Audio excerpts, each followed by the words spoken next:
ये लेख सैम पित्रोदा ने द हिंदू के लिए लिखा है, जिसमें वो छात्र युवाओं के आंदोलन को भारतीय मॉनसून की तरह मानते हैं। अपने लेख में सैम पित्रोदा का कहना है कि ये आंदोलन आइडिया ऑफ इंडिया और तकनीक का नया संगम है, और सिर्फ आर्थिक ताकत नहीं, एआई के दौर में मानवीय मूल्यों से भारत वैश्विक मॉडल बन सकता है। भारत अपनी लोकतांत्रिक यात्रा के एक बेहद महत्वपूर्ण मोड़ पर खड़ा है।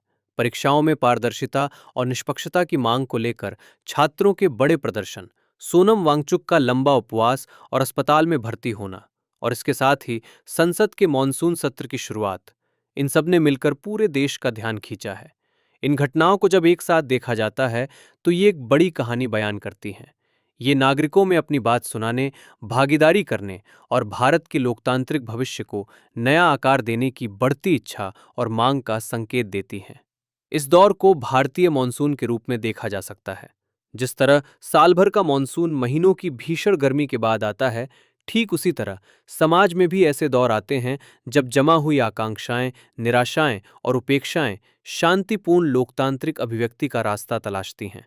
ऐसे लम्हों से डरने की जरूरत नहीं है। इन्हें आत्मचिंतन, संवाद, सुधार और पुनर्निर्माण के अवसरों के रूप में स्वीकार किया जाना चाहिए। एक भावी भारत की कल्पना, भारत के पास जश्न मनाने के कई कारण हैं। देश ने डिजिटल पब्लिक इंफ्रास्ट्रक्चर डीपीआई का विस्तार किया है, परिवहन व्यवस्था को आधुनिक बनाया है, वित्तीय समावेशन को मजबूत किया है और विज्ञान, तकनीक व अंतरिक्ष के क्षेत्र में अपनी क्षमताओं का प्रदर्शन किया है। इन उपलब्धियों ने भारत को दुनिया में पहचान दिलाई है, लेकिन इसके साथ ही कई युवा भारतीय प्रतियोगी परीक्षाओं की साख, गुणवत्तापूर्ण शिक्षा तक पहुंच और बेहतर रोजगार के अवसरों को लेकर चिंतित हैं।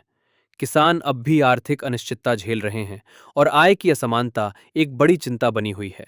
सार्वजनिक चर्चाएं तेजी से बढ़ती जा रही हैं और कई नागरिक लोकतांत्रिक संस्थाओं की स्वायत्तता, मीडिया की भूमिका, सिविल सोसाइटी के कमजोर होने और लोकतांत्रिक बहस के गिरते स्तर पर सवाल उठा रहे हैं।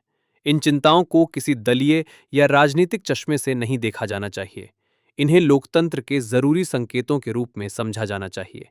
किसी भी लोकतंत्र की ताकत आलोचनाओं की अनुपस्थिति से नहीं, बल्कि उसकी सुनने और सुधार करने की इच्छा से मापी जाती है। भारत की सबसे बड़ी ताकत हमेशा से उसकी अद्भुत विविधता रही है। भाषाओं, धर्मों, जातियों, संस्कृतियों, परंपराओं, व्यापार, विचारों और आकांक्षाओं की विविधता। भारत के संविधान ने इसी विविधता को राष्ट्रीय एकता की नींव में बदल दिया।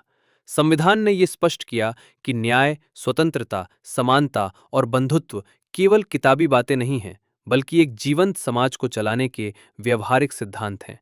जैसे जैसे भारत 2047 में अपनी आज़ादी के शताब्दी वर्ष की ओर बढ़ रहा है, हमारे पास उस संवैधानिक वादे को फिर से नया करने का अवसर है। असली सवाल ये है, हम अगली पीढ़ी के लिए किस तरह का भारत बनाना चाहते हैं? क्या हमारी आकांक्षा केवल एक बड़ी अर्थव्यवस्था बनने तक सीमित है, या हम एक अधिक समावेशी, अधिक समतावादी, अधिक वैज्ञानिक, अधिक इनोवेटिव और अधिक शांतिपूर्ण व करुणामय समाज बनना चाहते हैं? मॉनसून का ये दौर एक नए राष्ट्रीय एजेंडे की मांग करता है। सरकार को हमारी शिक्षा और परीक्षा प्रणाली में लोगों का विश्वास पूरी तरह बहाल करना होगा। उसे विकेंद्रीकरण, जिला स्तरीय विकास, उद्यमिता, नवाचार और स्थानीय विनिर्माण को बढ़ावा देकर करोड़ों सार्थक रोजगार पैदा करने होंगे। इसके अलावा सार्वजनिक स्वास्थ्य सेवाओं को मजबूत करना, पोषण में सुधार, सस्ते घर, सुरक्षा, स्कूल, व्यावसायिक प्रशिक्षण, वैज्ञानिक अनुसंधान में निवेश, लाल फीताशाही को कम करना और हर युवा भारतीय के लिए, चाहे उसकी पृष्ठभूमि कैसी भी हो, तकनीक और अवसरों का विस्तार करना होगा। इन सबसे बढ़कर भारत को आर्टिफिशियल इंटेलिजेंस एआई के युग के लिए तैयार होना होगा।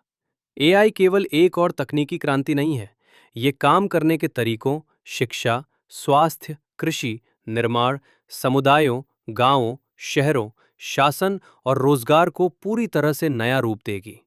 भारत के पास युवा प्रतिभा, उद्यमिता की भावना और ऐसा डिजिटल आधार है जो इसे जन कल्याण के लिए एआई के क्षेत्र में एक वैश्विक लीडर बना सकता है। असली चुनौती ये सुनिश्चित करना है कि तकनीक हर नागरिक के काम आए और इसका विकास टिकाऊ हो। कोई भी एल्गोरिदम विश्वास की जगह नहीं ले सकता, और कोई भी एआई सिस्टम मानवीय समझ और विवेक का विकल्प नहीं बन सकता। इसलिए हमारा भविष्य इस बात पर निर्भर करता है कि हम तकनीकी उत्कृष्टता को संवैधानिक मूल्यों, वैज्ञानिक दृष्टिकोण, नैतिक नेतृत्व और मानवता के प्रति सम्मान के साथ कैसे जोड़ते हैं।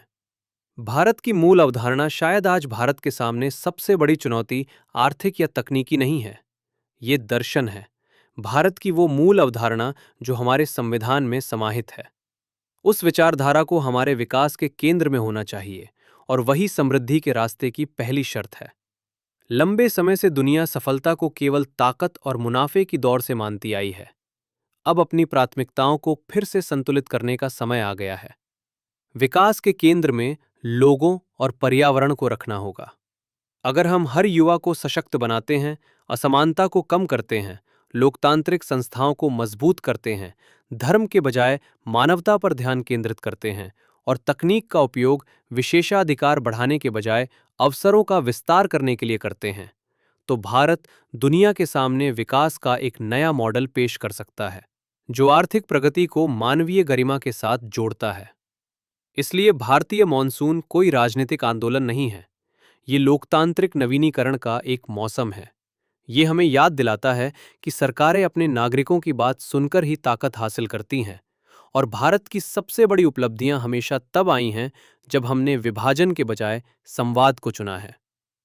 इतिहास हमारा मूल्यांकन इस बात से करेगा कि क्या हमारे पास सुनने की समझदारी, सुधार करने का साहस और एक ऐसा भारत बनाने की कल्पना थी जो अपनी सभ्यतागत विरासत और अपने लोकतांत्रिक वादे के लायक हो। अगर हम विनम्रता, आत्मविश्वास और दूरदर्शिता के साथ इस पल को संभाल लेते हैं, तो ये भारतीय मॉनसून केवल सार्वजनिक बहस का एक और दौर बनकर नहीं रह जाएगा। ये भारत के अगले लोकतांत्रिक पुनर्जागरण की शुरुआत साबित होगा।